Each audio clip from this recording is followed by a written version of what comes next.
عمرها ما تخيلات ان الانسانه الوحيده اللي كانت كتحسبها سند ليها هي نفسها غادي تكون السبب في دمار حياتها. عمتها قالت لها سافري للسعوديه غادي تخدمي وتبني مستقبلك، ولكن ملي وصلت اكتشفات سر خطير ما كانش في الحسبان. علاش عمتها بعتها؟ والمن وشكون كيتسناها في هاد البلاد؟ الا بغيتوا تعرفوا شنو وقع وشنو طرا تابعوا معايا القصه حتى الاخر. وقبل ما تنساوش تشتركوا في القناه وتفعلوا الجرس باش يوصلكم كل جديد. ويلا نبداو. كانت حياه بنت يتيمه، مات والديها وهي مازال صغيره، وما بقى ليها في الدنيا غير عمتها اللي كانت عايشه معاها. حياه كانت كتشوف في عمتها بحال امها وكتعتبرها في مثابه الام ديالها، وكانت تاقة فيها واحد الثقة كبيرة وما عمرها شكات انها ممكن تأذيها. في واحد النهار دخلت عليها عمتها وهي فرحانة، قالت لها حياة لقيت لك واحد الخدمة في السعودية، غادي تمشي وتخدمي وتجمعي شوية ديال الفلوس ويمكن تبدلي حياتك من هنا لقدام. حياة فرحات وحسات واخيرا ان الحظ ابتسم ليها، ولكن اللي ما كانتش عارفة هو ان عمتها ما كانش كتوجد ليها للسفر باش تخدم وتبني حياتها من جديد، كانت كتوجدها لحياة اخرى تماما. وقبل ما تسافر بيوم سمعات حياة عمتها كتهضر في التليفون وكتقول ليه ما تخافش غادي نوصلها ليك غير صبر عليا. حياة بقات واقفة ورا الباب وقلبها بدا كيضرب بقوة. شكون كان في التليفون ومع من كدوي وشنو كانت عمتها كتخبي عليها؟ دخلت حياة للبيت دغيا، ولكن ملي شافت عمتها حاولت تبان عادية وبحال ما سمعت والو، بحال ما كانش مورا الباب. قالت لها علاش واقفة هنا؟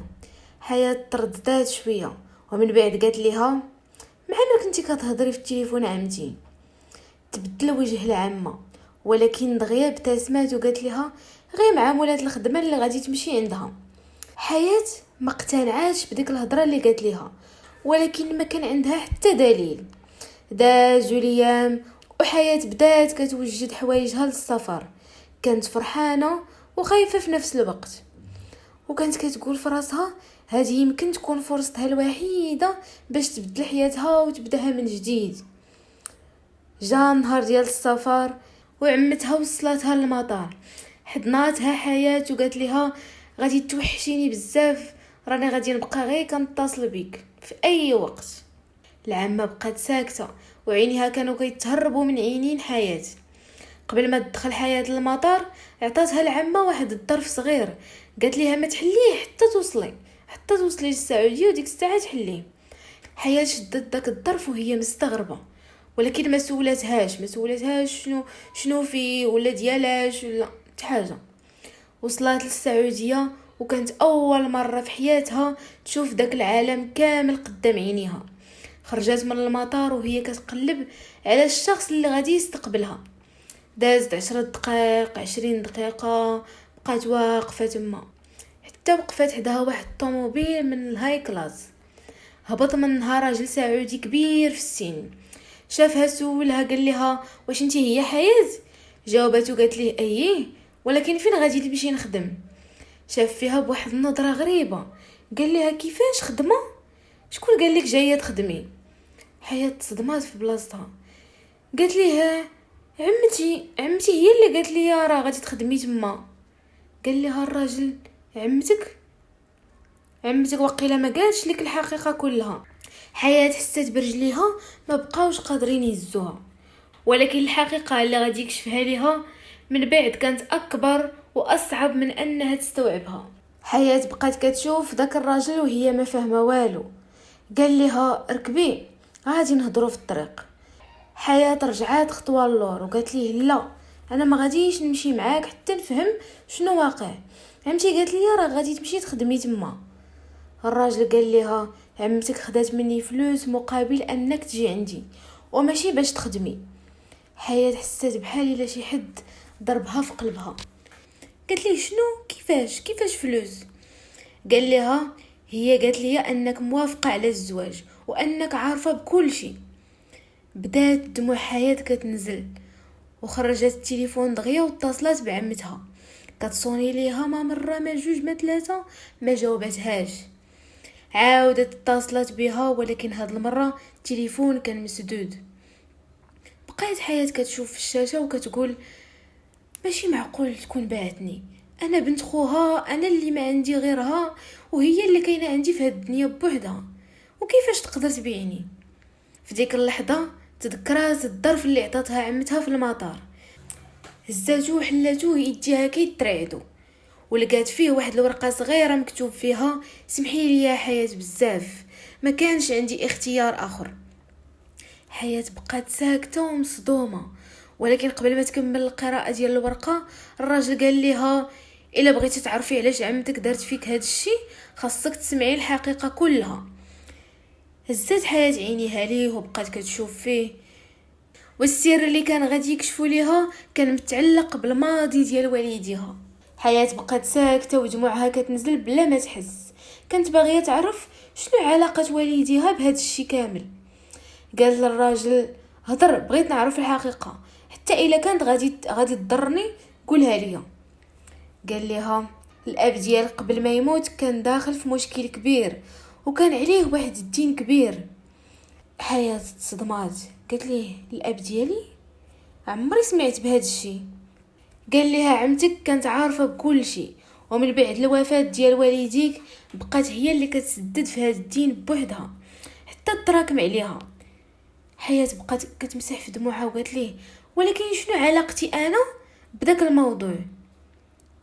قال لها العلاقه هي ان عمتك كانت غارقه في الديون، وانا عرضت عليها نعاونها مقابل انك تزوجي بيا.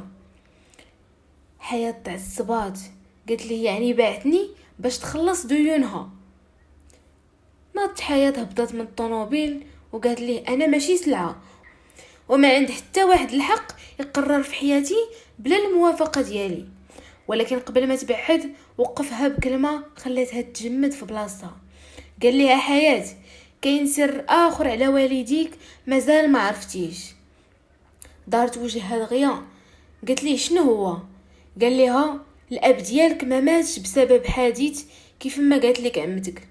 وهنا حياة فهمت ان القصه اللي عاشتها حياتها كلها كانت مبنيه على كذبه كبيره. حياة بقات واقفه بلا حركه وعينيها عامرين بالدموع. قالت لي شنو كتقصد؟ كيفاش والديا ما ماتوش في حادثه؟ الراجل شاف فيها بواحد النظره فيها تردد. الراجل قال لها قبل ما نكمل خاصك تعرفي ان عمتك ما كانتش كتقول لك الحقيقه من نهار ماتوا والديك. حياة حسيت بقلبها كيتقطع، قالت ليه قول لي كل شيء. خرج الراجل من جيبه واحد الصوره قديمه ومدها ليها. حياة شدت الصوره وملي شافت الوجه اللي فيها تصدمات. كان الاب ديالها واقف حدا داك الراجل بالضبط وكانوا باينين كيهضروا بجديه. قالت ليه منين جبتي هاد الصوره؟ قال لها حيت انا كنت اخر واحد شاف الاب ديالك قبل ما يموت. حياة بدات كتربط الاحداث، وعلاش عمتي عمرها قالت لي هاد الشيء؟ جاوبها قال لها حيت كانت خايفه تعرفي الحقيقه اللي تقدر تفضح كل شيء. قال لها الاب ديالك كان مخلي عندي واحد الامانه قبل الموت ديالو، وقال لي ما نعطيها لحتى واحد حتى تكبري انتي. حياة قربت منه قالت لي فين هي؟ خرج واحد الساروت صغير وحطو في يديها. قال لها هاد الساروت غادي يوصلك للسر ديال الاب ديالك، ولكن الا فتحتي داك الشيء حياتك كامله غادي تبدل. حياة شدات داك الساروت وما كانتش عارفه واش تحل الباب ديال الحقيقه ولا تبقى عايشه في الكذبه اللي تربت عليها. ولكن اللي ما كانتش عارفه هو ان عمتها كانت كتقلب عليها في المغرب باش تمنعها من معرفه الحقيقه. بقات حياة شاده داك الساروت وكتشوف فيه وما عارفه واش تثق في هذا الراجل ولا لا. قالت ليه فين غادي يديني هذا الساروت؟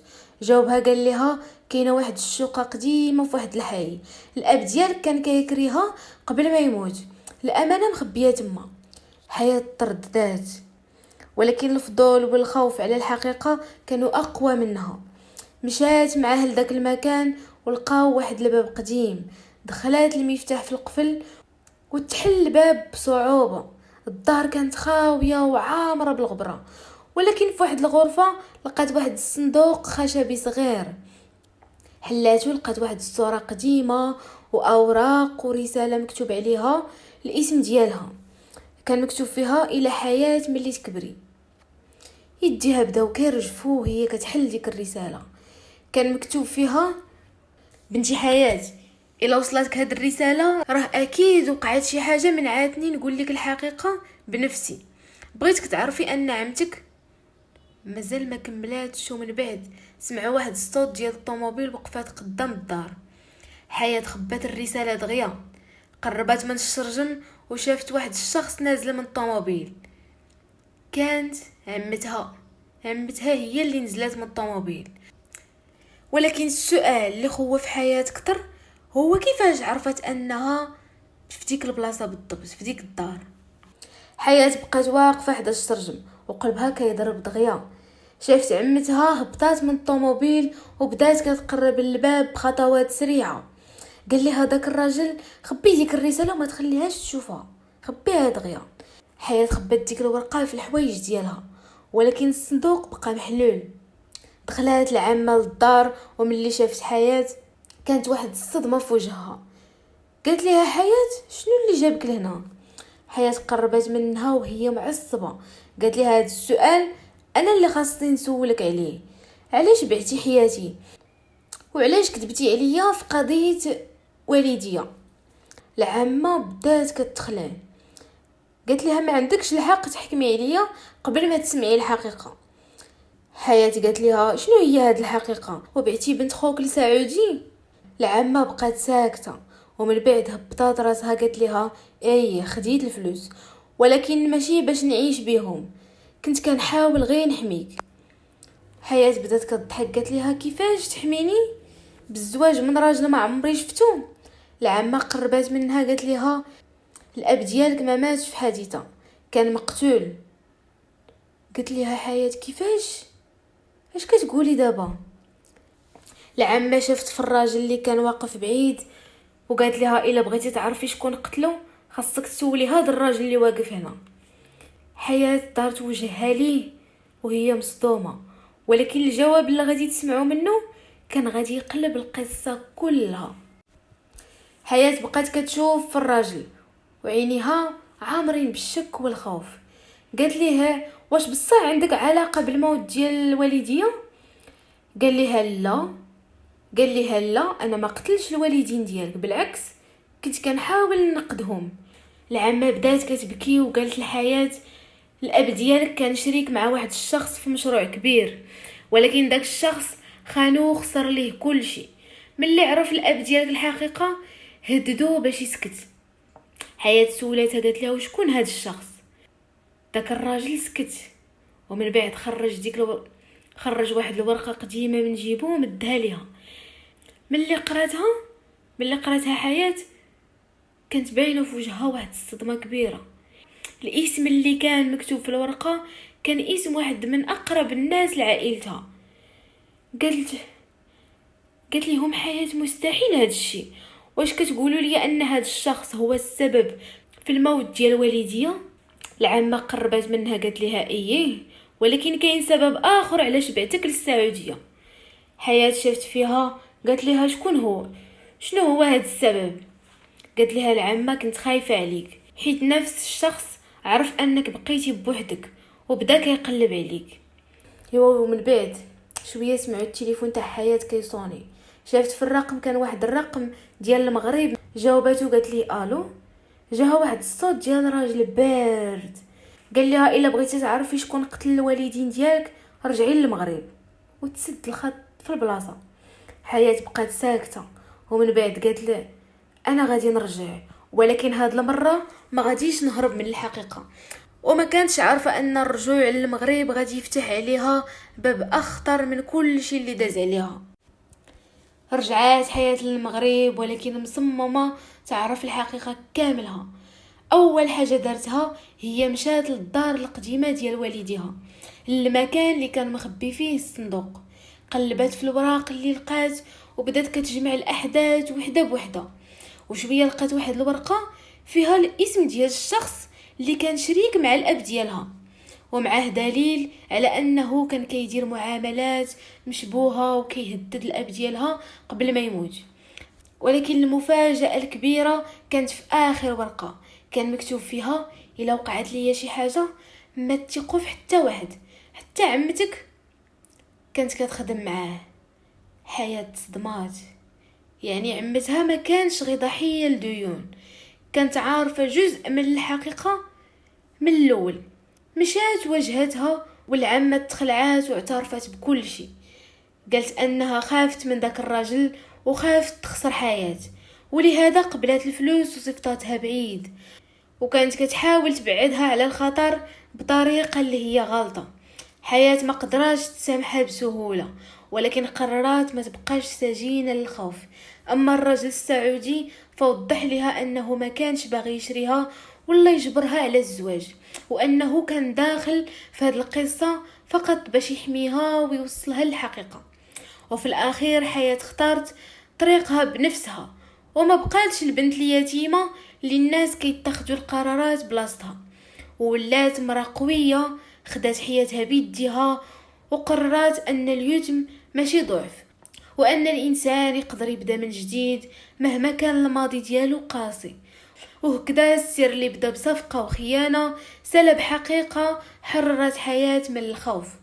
وهنا سالت القصة ديالنا ديال اليوم، ميعادنا في القصة الجاية ان شاء الله.